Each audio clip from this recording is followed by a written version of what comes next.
Thank you for watching this 20-minute session that's included in the 2021 ELI annual meeting. This session is called Strategies for Advancing and Maximizing the Affordances of Extended Reality Technologies in Teaching and Learning. And it's been developed by the 3 staff members at the University of Waterloo who are named on this slide. Let's start with some terminology. XR stands for Extended Reality, and extended reality comprises AR and VR and MR. AR stands for Augmented Reality, which means that what you see is a digital artifact or digital information overlaid on the real world around you. VR stands for Virtual Reality, which means that what you see and what you are potentially interacting with is a digitally created world that replaces the real world around you. Lastly, MR stands for Mixed Reality. Definitions of MR vary, but basically it's a mixture of VR and AR. We won't spend much time on MR in this session. Here's what we'll be doing in the rest of this session. I'll spend about 4 minutes showing some use cases of augmented reality technologies.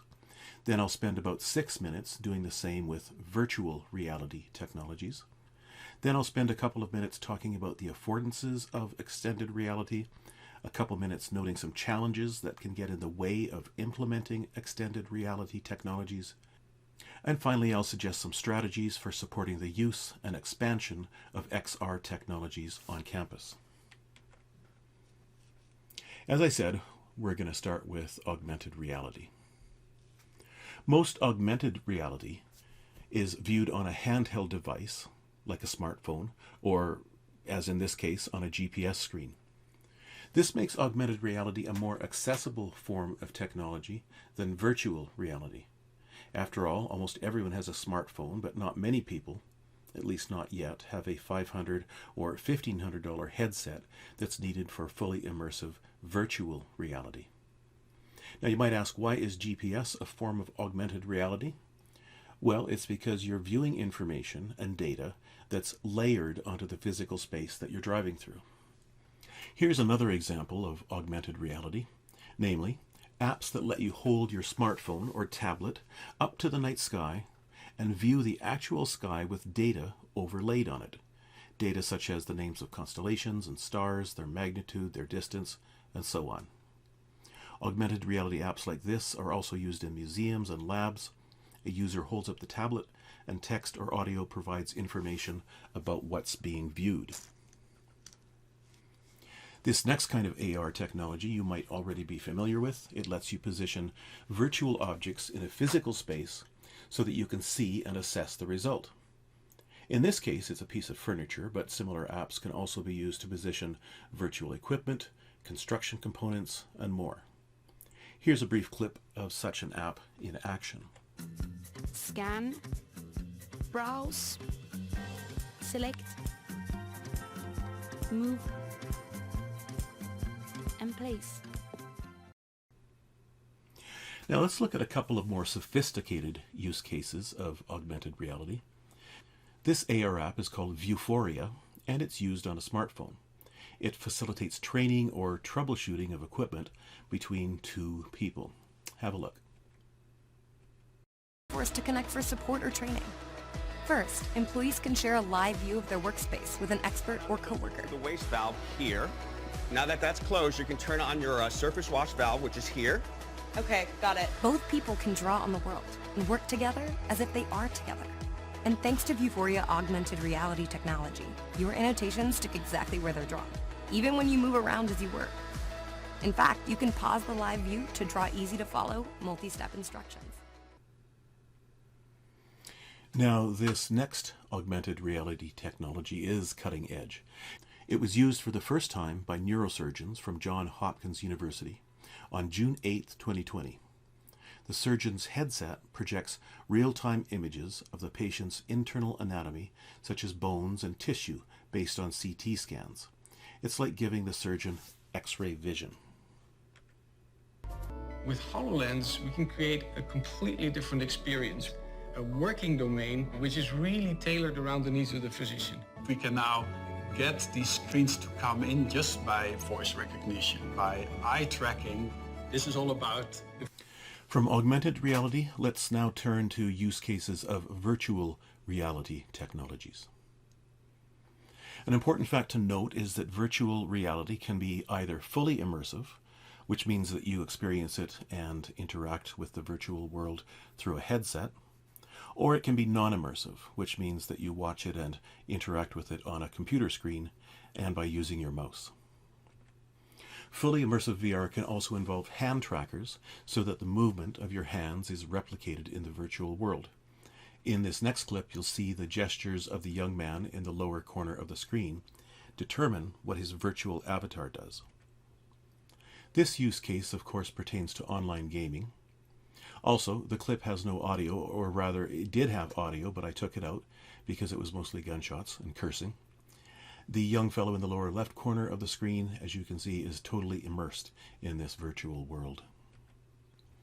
Virtual reality technology is also used in workplace training, often because it's safer, less expensive, or simply more effective in terms of learning. In this clip, a user is learning how to operate some of the equipment in a 150-foot tall wind turbine. VR is clearly a good place to practice these kinds of skills.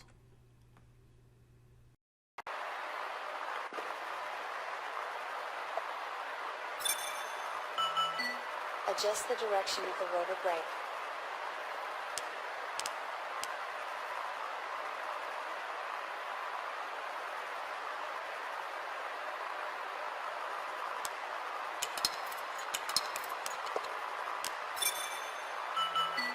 Pump the rotor brake to engage.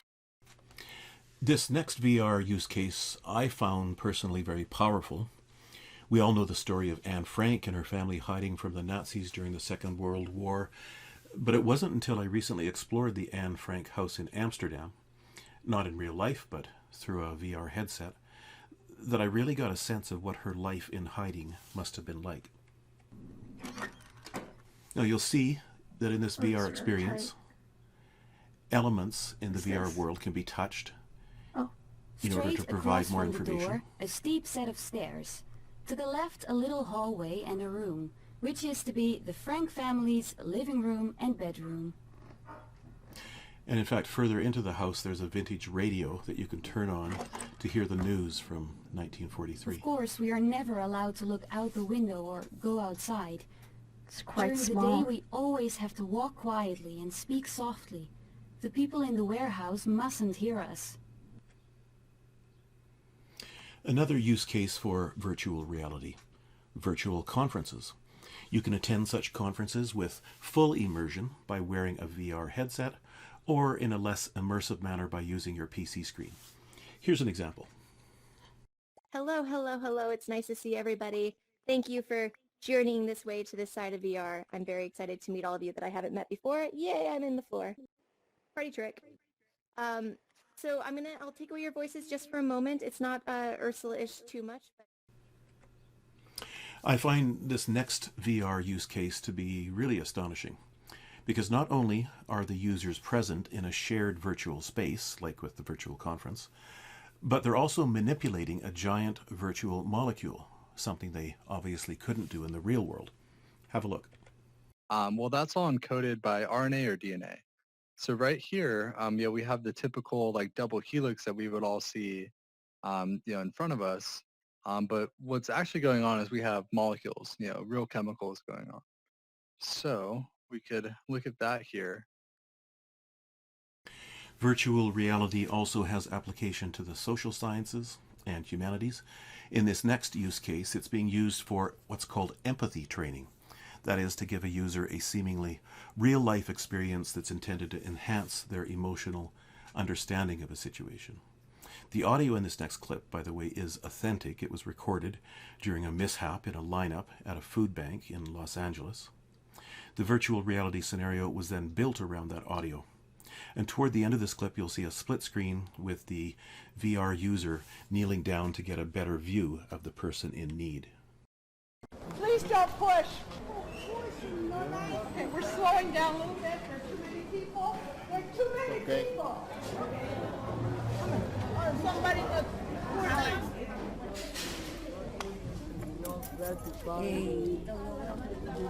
Okay, he's having a seizure. Okay. Need help.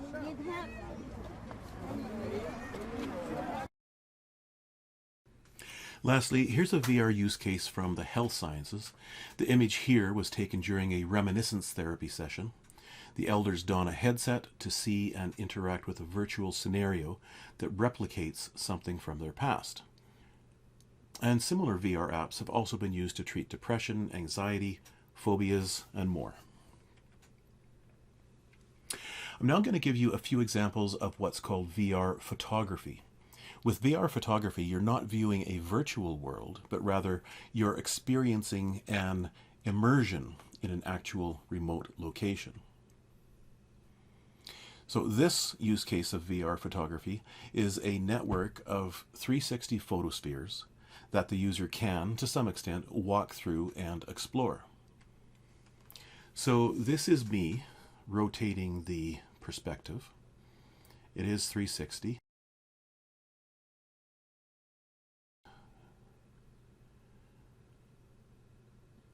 And we can go back to where we started, and now we can go in again. We could look around here. Up in the left corner, you'll see there's a map, and we can click on any one of those little dots and go there, like that.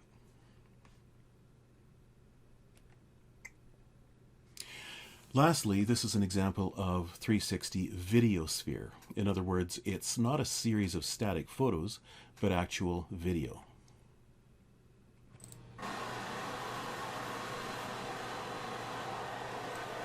Now that, again, is me turning the perspective using my mouse. Obviously it's 360 again.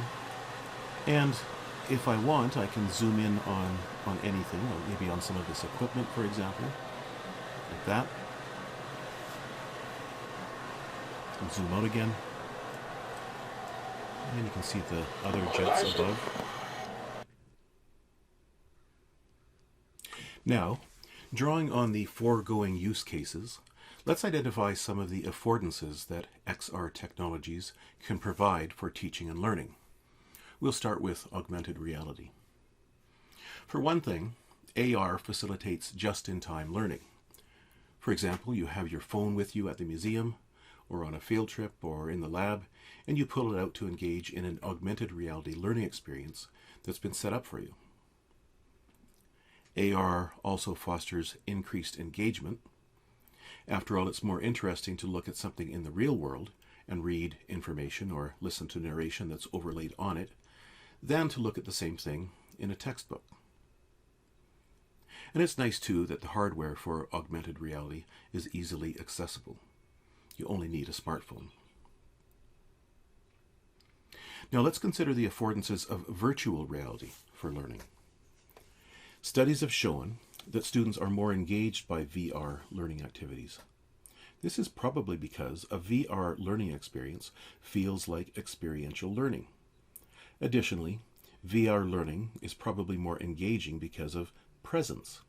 You feel like you are actually present in the world you're learning about.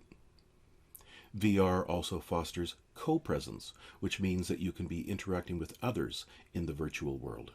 And that's the basis of social learning. VR is also good for creating simulations. For example, users can simulate performing a heart transplant or managing a cargo ship during a storm, and they can do so safely and repeatedly. VR can also be used for story-based learning by building the VR experience around a narrative that unfolds as the user proceeds into the virtual world.